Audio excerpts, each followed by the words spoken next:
Hi lovely people, welcome back. I'm so excited. I do want to do a little bit of a trigger warning. I feel like I'm not going to go really detailed on this book, but it does have some self-harm, addiction-esque. I mean, that's basically what the book's about. So please, if that's something that triggers you or that makes you upset or anxious, please stop now. I don't want to upset anybody, okay? That being said, this week I'm talking about Girl in Pieces by Kathleen Glasgow. I really hope I'm not butchering her name. This book. This is one of those books that I picked it up at a bookstore and I read the back page and I was like, ooh, this sounds mentally taxing, and I bought it. Which is not a great way to do it, to pick books. But I mean, like, look, the back looks really enticing. So this book is kind of phenomenal. I would give it a 5 out of 5. The whole time I was reading it, I was like, the author clearly has gone through the same issues that I personally have in my life. I mean, not like the identical same things, but we have the same bad habit, or had. I don't know. No one in the mental health world really considers themselves recovered. We are recovering. Baby steps, one day at a time. So I waited until I was in the right headspace to read this book. And when I finally read it, it took me like a chapter or two to kind of get into it, and then I ripped through this book. This book, I gave it 5 out of 5 stars for multiple reasons. One, I relate to the main character on a level that I haven't related really to a lot of young adult books. There aren't a lot of young adult books, at least that I read growing up, that weren't fantasy, because I used them as an escape. They weren't fantasy. I wasn't really reading books like this one. It is, this review says it all. A haunting, beautiful, and necessary book that will stay with you long after you've read the last page. I completely agree with that. This is a book that I want to make people read, but I'm scared to make people read because it's not an easy book at all. It was easier for me, and I don't know if that's because I related to the thought process. I don't know what it was, but I kind of got it, and that made it easier to read. The main character is a lost, broken girl.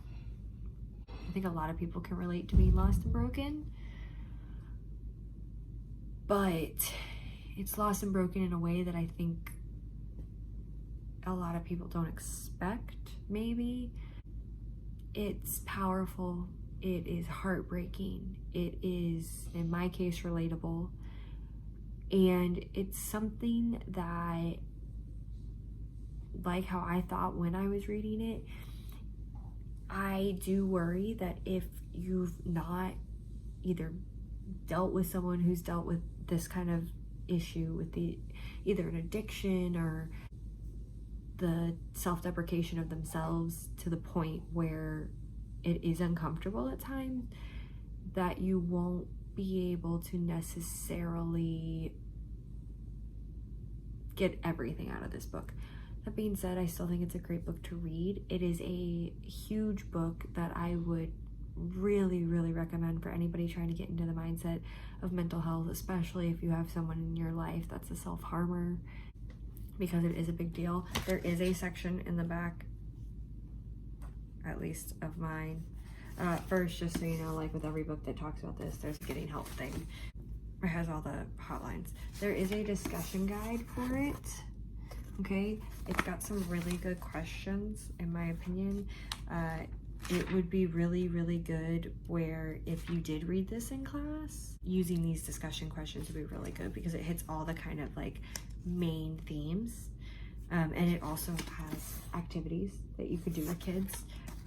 That being said, I would not teach this any lower than 8th grade. And really, I would say 8th grade hesitantly. I don't think that I would teach this with my kids, but that comes from my personal experience with issues in the book. So I don't know that I could put myself on the hook for having to be able to be coherent while reading it, if that makes any sense. I do think high schoolers could get a lot out of this book, and I also think that high schoolers could be dealing with this. I do think 8th graders could be as well, but like I said, if I was a stronger teacher, if I was a braver teacher, if I didn't have my own demons within this book, then maybe, maybe not.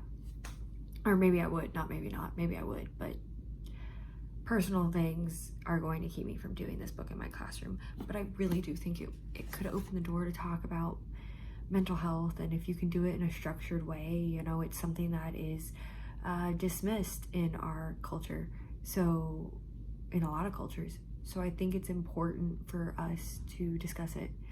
I could talk about this book for forever, really, and honestly, I could. But as you can kind of see, if I don't edit it all out, it is making me anxious. So I'm going to stop. But I am going to read the back of this book, and I am going to highly encourage, if you guys want to dig into the mindset behind addiction or what people fear or anything like that when it comes to this kind of stuff, please do read into it and be patient and kind with those in your life that are like this. I think that's the big thing that kind of comes out of this book for me, is that too often people who struggle do not get the patience or the kindness that they need in their life to be understood. So please be patient, please be kind to everybody, no matter what. You don't know what people are going through. I know a lot of people who don't have a single idea what goes through my mind every single day, and I'm glad that I'm not that transparent, but also, like, you don't know. So please be kind. That being said, let me read you the back of this 5-star book. You can spot the girls who have it easy, and then there's me. Charlotte Davis is in pieces. At 17, she's already lost more than most people do in a lifetime, but she's learned how to forget. The broken glass washes away the sorrow until there's nothing but calm. You don't have to think about your father and the river, your best friend who's gone forever, or your mother who has nothing left to give you.